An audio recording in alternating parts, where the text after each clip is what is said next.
All right, well, good afternoon. I'm attorney DeMario Solomon Simmons. I'm a civil rights attorney and the founder and executive director of Justice for Greenwood. And I'm here today with survivors and descendants of the Tulsa Race Massacre. Some of my co-counsel are here. Also Representative Congressman Al Green out of Houston, Texas, who you'll hear from today. And so we're here because we just made some history over the last couple of days. For the first time in 103 years, the Department of Justice, United States Department of Justice, came to Tulsa in relation to the Tulsa Race Massacre. And over the last 48 hours, they've had the opportunity to meet with survivors and to meet with what we call first-generation descendants. These are individuals whose parents suffered the massacre. And it was very important to us to prioritize our first-generation descendants, who are all 70 plus, to have an opportunity to convey how they feel things should go with this, what the Department of Justice now is calling the review and evaluation. They also had an opportunity to meet with 3 of the members of the 1997 Tulsa Race Riot Commission. And so they received additional documents and information that was not involved or a part of the 2001 Tulsa Race Riot Commission report. And there will be many, many more documents and information forthcoming. So the first thing I want to say is we thank the Department of Justice and Assistant Attorney General Christian Clark for launching this review and evaluation. But it was very clear from everyone they have met with over the last 48 hours, including the survivors, that everyone wants a full investigation. Everyone wants actual accountability for the massacre. They want those who perpetrated this harm that started in 1921 and continues to today to be held accountable. That was a uniform sentiment of each and every individual that met and shared their time and their stories and their information, their experiences with the Department of Justice. So what I want to do, I don't usually read things at a press conference, but our survivors couldn't be here, although their grandchildren, LaDonna Penny, for Mother Randall, and Ike Howard for Mother Fletcher are here. I want to read their statement. Quote, as the only living survivors of the Tulsa Race Massacre, we escaped the white mob that murdered our neighbors and reduced us to refugees, only to hear time and time again from Oklahoma's judicial system that there would never be a recourse for people like us. But history was made this week when the United States Justice Department came to Greenwood to hear our testimony, gather evidence, and officially survey the crime scene that has haunted us for over 100 years. We desperately needed this federal lifeline amid the state's and city's ongoing effort to gaslight us into our graves. To this day, secrets about the atrocity that we fled remain hidden in long suppressed government documents and corporate records, in historical archives, and concealed in insurance company records. Thanks to the DOJ review, our nation will have the opportunity for the first time to know the truth about the despicable plot to put an affluent black community, quote unquote, in its place. And we pray that the DOJ would do its job and hold those accountable that perpetrated this unspeakable crime. This moment marks significant progress towards justice, but we hope America understands that too many Greenwood residents, I'm going to say this, too many Greenwood residents have died without any remedy, without any respect, without any reparations. We hope that once the DOJ publishes this report, that it will serve as a step towards real justice, real respect, real accountability, and real reparations. After 103 years of erasure and justice denied, we are weary. But God has brought us this far for a reason. We pray that the DOJ will finally bring accountability within our reach and that we are alive to see it. And we just left both survivors. One 110 years old, Viola Ford Fletcher, Mother Fletcher, and one 109 years old, Leslie Benefield Randall, Mother Randall, who will be 110 on November 10th. And they both said, this is long overdue, and you've heard their words.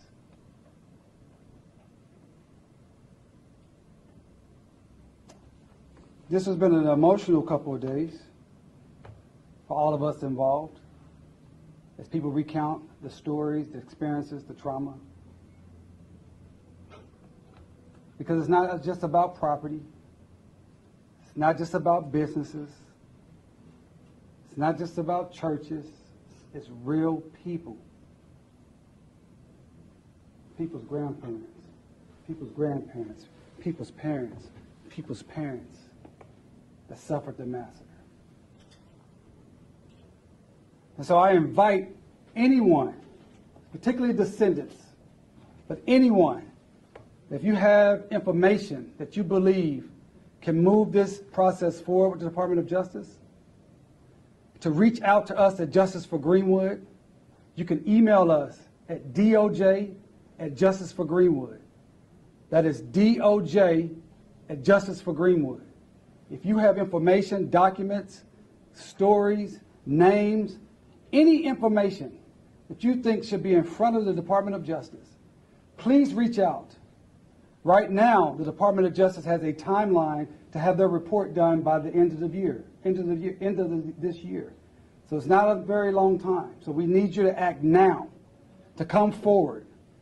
If you have information about your family members that you want to be shared, come forward. Contact us at Justice for Greenwood.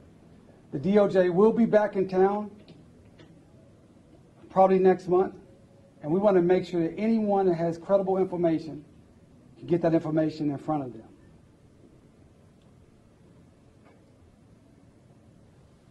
Next, I want to introduce Congressman Al Green, who has also been here over the last 48 hours. He did not participate in the interviews with the DOJ, but he was here meeting with survivors and descendants, walking the Greenwood district, talking to people on the street here in Greenwood about what do people want, how can he best help.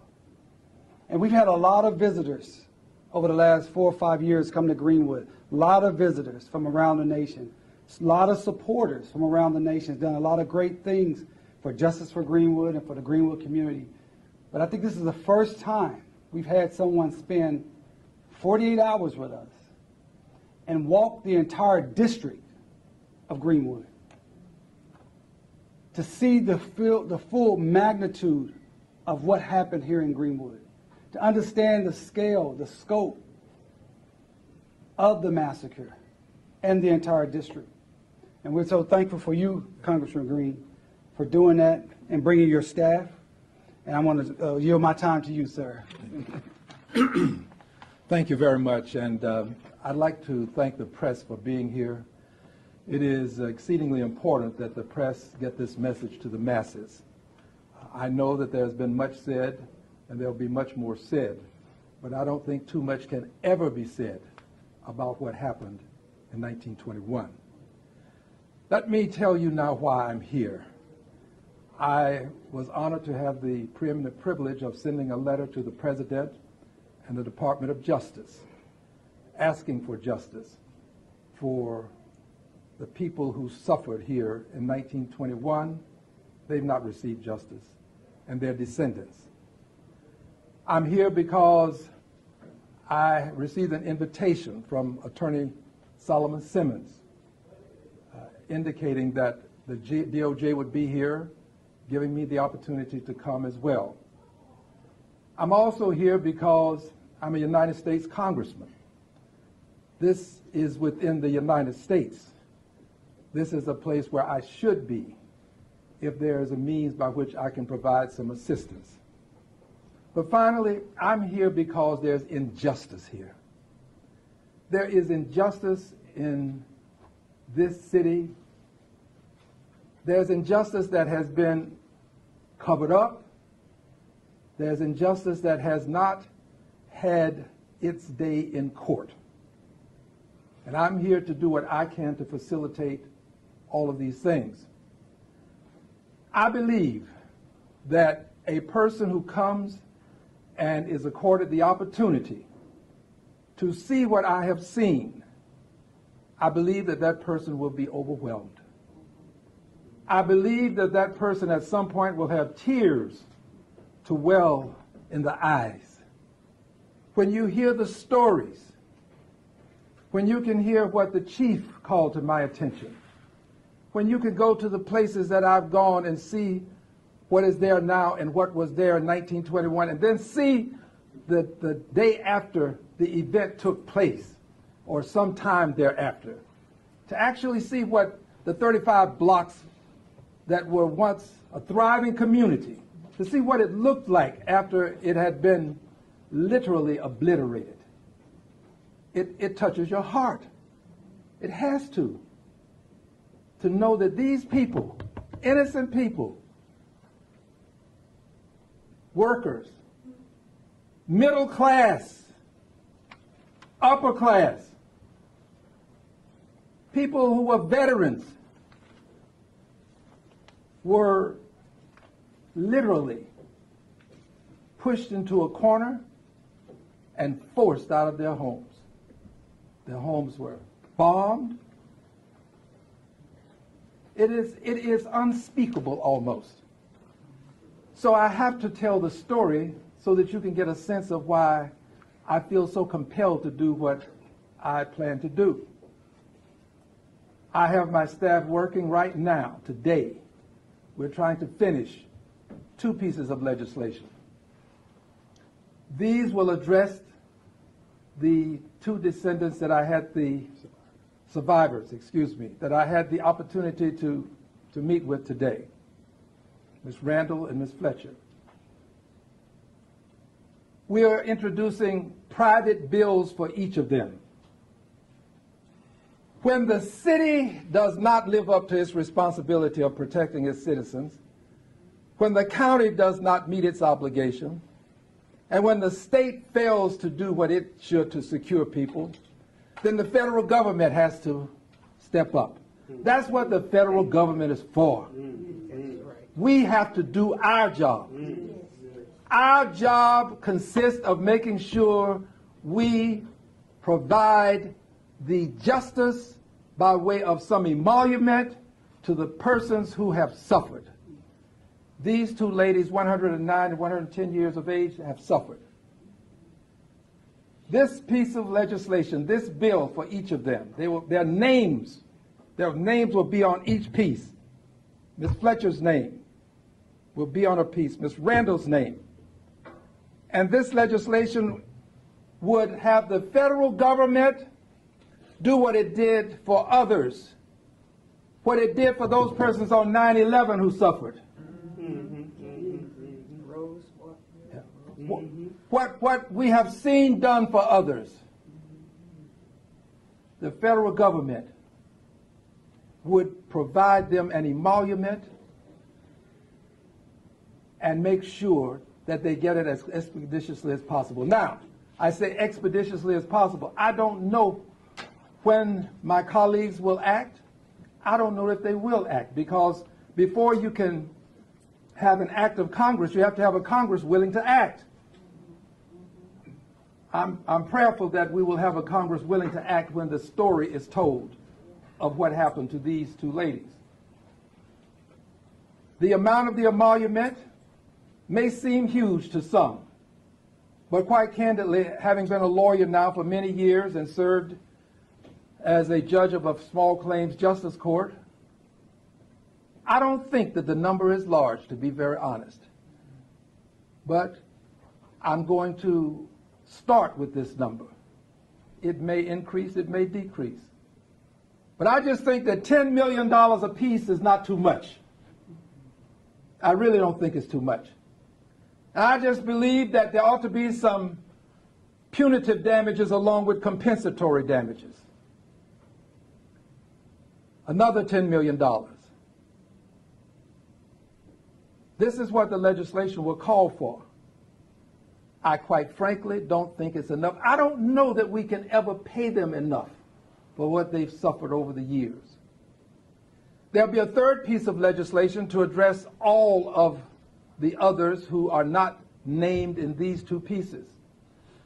This third piece will have a similar means of redress, and we're working on the details of this. But here's what I know. I know that if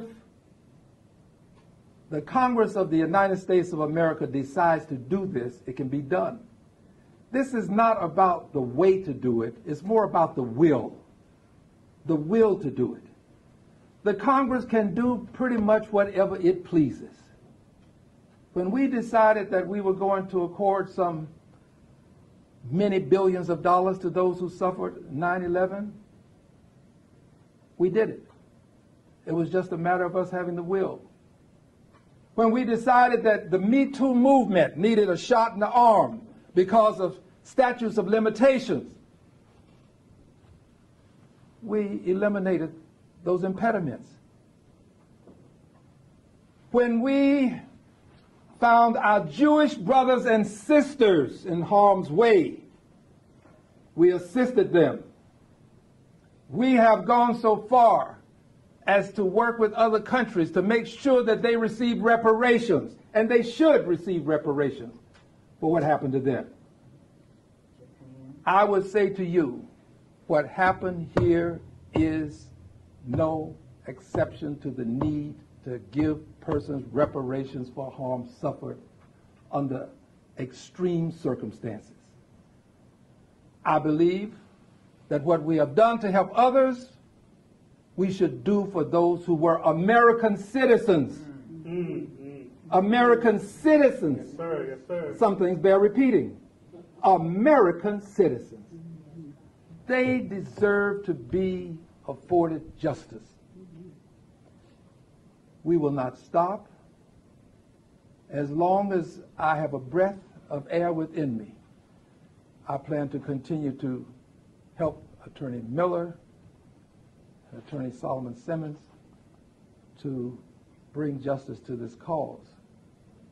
So I leave you with this. I know why this was done. Persons of African ancestry were brought here for 4 reasons.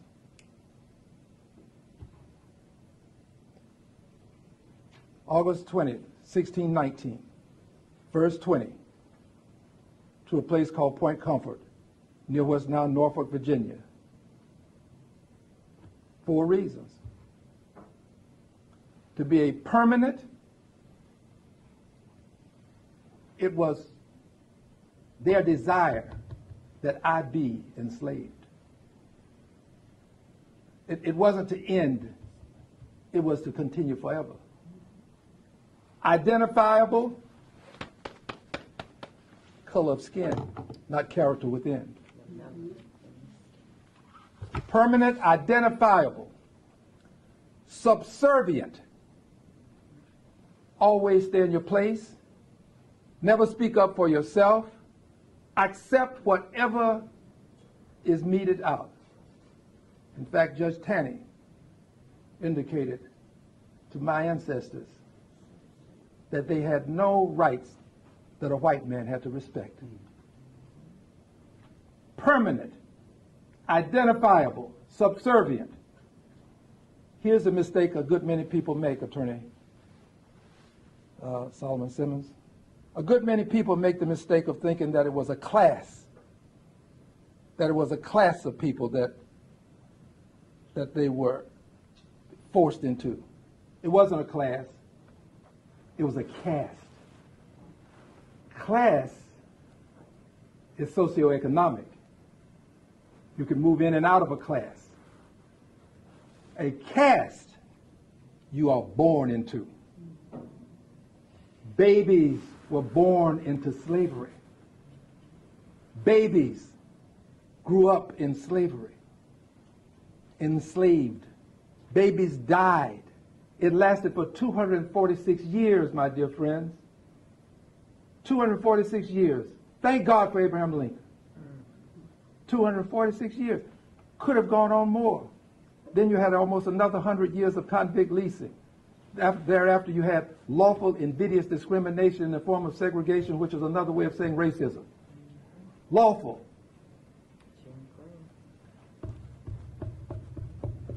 We were brought here to be servants. And to this day, the problem that we had on day one, we still have. And that problem, among many, is access to capital. Access to capital. Money. Access to capital. I sit on the Financial Services Committee under the leadership of the Honorable Maxine Waters. I was the chair of Oversight and Investigation Subcommittee. We brought in the big banks, insurance companies. We found about how they participated by and through their predecessor institutions. They participated in this institution of slavery. People were bought and sold. They were insured. Money was made in the form of loans to people so that they could buy people and enslave them. But these people didn't have access to the land when it was free. You could just fence it in and squat. They didn't have access to the benefits of the veterans coming back from the wars. There's always been an impediment to our having access to money. There always has been. In my committee, we brought people in who explained that you can do this thing called testing, where you send people out, some more qualified than others. African Americans who were more than qualified would receive less money in loans than Anglos who were less qualified. Pay more for the points, pay more in points for the money. This access to capital is at the root of all of this. We have been denied money, and there is still an understanding that that takes place in this country today. By the way, someone would say, well, where's the conspiracy, Congressman Green? When did they meet? You don't have to meet if there's an understanding. Things that are understood don't have to be spoken. It is understood in this society that you don't have to be fair to people of color. But that's changing. You see me wearing this tie? I love my country. I'm not a person who burns the flag, but I will defend the rights of those who do. I sing the national anthem. I stand, but I defend the rights of those who do not. And I said to you, I love the country because I should. My ancestors were sacrificed for 246 years to make America great. America is what it is because of them. I love the country because I love the people who made it what it is. Yes, sir. Yes, sir. And I close, as you know, a Baptist preacher has 3 closings. I'm not a Baptist preacher. My grandfather was a preacher, so I've learned to close 3 times. My final closing is to thank these people who have been involved in this struggle. This struggle consumes you. Their lives have been consumed with this. If you have to be around them and hear them and understand how this is something that means more to them than money. It's not about money for them. They can't help it. They cannot help themselves. This man gets up every morning trying to figure out how he's going to solve this problem for people who suffered some 100+ years ago. This man was there before he was, trying to figure out how to solve this problem. And now, here I am, and I'm going to try to figure out how to solve this problem. I may not have the solution, but I'll put the solution before the Congress and give them an opportunity to act. I thank you for what you've done. God bless you. Thank you. Thank you. Wow. Thank you so much, Congressman Green. Before Eric comes, I have a few thoughts. I gave out my staff let me know that I gave out the wrong email. I said .com and not .org. So it's DOJ@justiceforgreenwood.org. DOJ@justiceforgreenwood.org. I'll say it one more time. If you have information, documents, or you'd like to speak to the DOJ, reach us at DOJ@justiceforgreenwood.org. And my good friend, Professor Eric Miller, who's a professor at Loyola Marymount College out in Los Angeles, California. As Representative Green stated, he has been coming and working on behalf of Tulsa and survivors and descendants for over 20 years. I first met Eric when I was a third-year law student at the University of Oklahoma, and he was one of the main lawyers in the federal civil rights litigation that was led by Professor Charles Ogletree, our mentor, who passed away last year. So I love Eric, I love this man, and he loves this community. So Eric, please.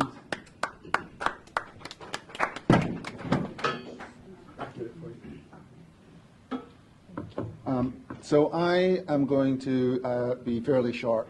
I just want to say what a privilege and an honor it has been to participate with the survivors and descendants and hear their histories and narratives.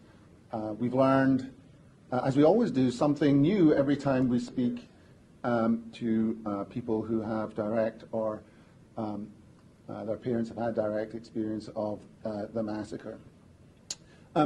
And as always, we've had an overwhelming response from the black community in Tulsa, but we're also asking for a response from the white community in Tulsa. So we know that there are plenty of you out there in the white community who might have in your attic or on your mantelpiece pictures or a diary or some piece of memorabilia that dates back to the Tulsa Race Massacre of 1921. Or maybe your granddaddy or your great uncle told you something about what happened on that terrible night and the following day, or the days and months after that. And so what we are urging you to do is to come forward, again, to DOJ@justiceforgreenwood.org, to help the Department of Justice with its review.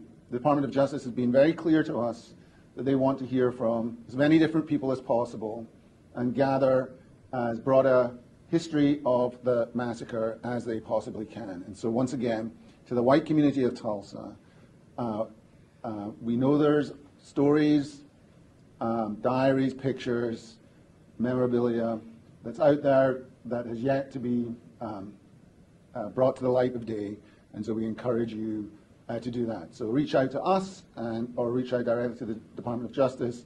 We'd love to hear from you. Thank you.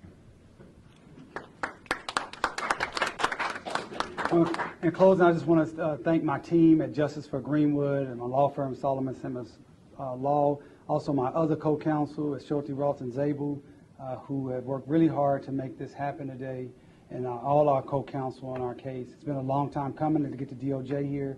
You heard some exciting news about what we're working on with Representative Green. We'll get more information about that.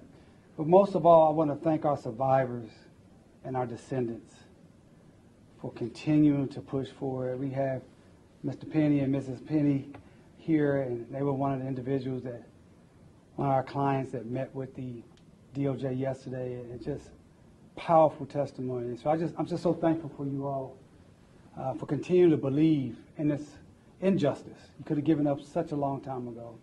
And so continue to look for more information from Justice for Greenwood on this issue. We want to keep everyone informed. And again, if you have any information, any documents, please reach out at doj@justiceforgreenwood.org. Thank you. What, at the end of the DOJ,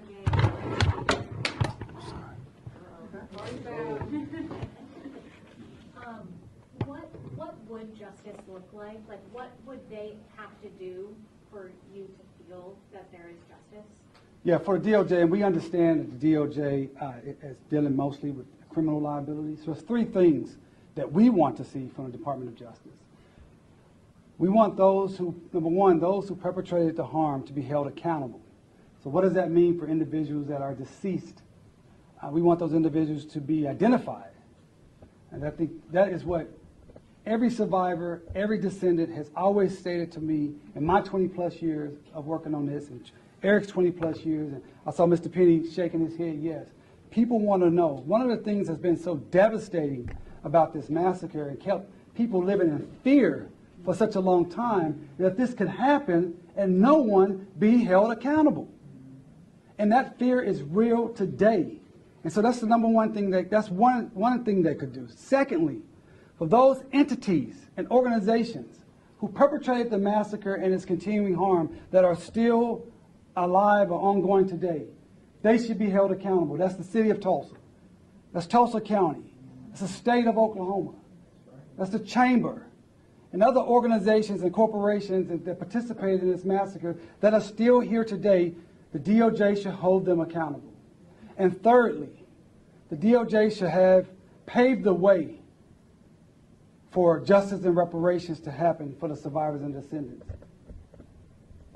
This nation, as Representative Green has stated, is still paying reparations for those who committed the Holocaust, rightfully so. They're still prosecuting. If they find a prison guard that's 102 years old living in San Diego or Cuba or wherever they can get their hands on them, they will prosecute that person. It sends a signal to the Jewish brothers and sisters that you matter. So we want the same signal sent to the black people of Greenwood, or all those who suffered the massacre, because we have people in our network who are not black, who suffered the massacre, but they lived in the black community and they cannot get any justice. So those are the things that we want to see from the Department of Justice, and this is what was conveyed by each person over the last 48 hours. When it comes to the sense of urgency, you know, we've lost Hughes and Ellis, right? We've lost the survivors from the early 2000s on the original case. And many people, of course, feel that Oklahoma is trying to wait out the survivors that remain. There's a video that says, When it comes to the sense of urgency, how confident are you that Biden will take action following this review before his term in office ends? And then my second question is for Representative from Texas. What is your message to the Oklahoma delegation, which has never shown up for these survivors? Well, we are going to do all we can to continue to push to get the justice for our two living survivors. You talked about in the early 2000s having over 100. These were our clients, Eric's clients. We knew these people. People see them on the wall at the Greenwood Cultural Center. They were real people to us. And many of those I grew up with growing up here in North Tulsa and not even knowing that they were survivors. So it is a sense of urgency. To be today with our survivors today and to talk to them and know that they still want to see this at 109, 110, makes each and every day, as Representative Green said, waking up and saying, how can we get this done now for them and for their families and their community? As far as President Biden, we're going to continue to make the ask and do what we can. I like what hopefully the new President of the United States, Kamala Harris, she said, we fight, we win. We're going to continue to fight, and we're going to continue to believe we're going to win. Thank you for your question. I would ask not only the colleagues that I have here, but the colleagues in Congress to sign on to the legislation that can make a difference. That legislation can make a difference in the lives of these two ladies but it can also, this third piece, make a difference in the lives of the aggregate of people. I think it's good legislation, and I hope that they'll sign on to it. Just one announcement. Ms. Randall is going to be celebrating her 110th birthday next month. I have already instructed my staff to fly a flag over the Capitol of the United States of America to honor her for her 110 years of fighting. She's been fighting all of her life for this, and I think that that's the least that we can do. This country owes her a flag at minimum, but we want to get more than a flag, obviously. Thank you. So the city is basically saying, you know, we want to thank the Department of Justice for stepping in, helping us with our investigation, kind of just taking credit for everything that has been going on, but yet, you know, you've always called them out for, you know, their lack of effort and trying to come to justice. What would you say to that?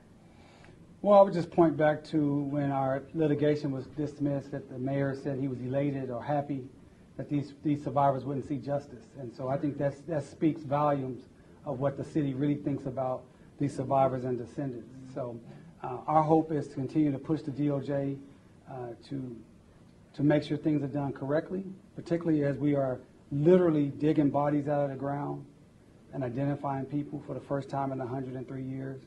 But again, I would point back to Mayor Bynum's their statement that they were elated and happy that these families will not see justice from the judicial system of Oklahoma. Descendant of 1921 Tulsa Race Massacre wanted to know, why is it so hard to get justice if there's so much proof proving eyewitness accounts of what really happened?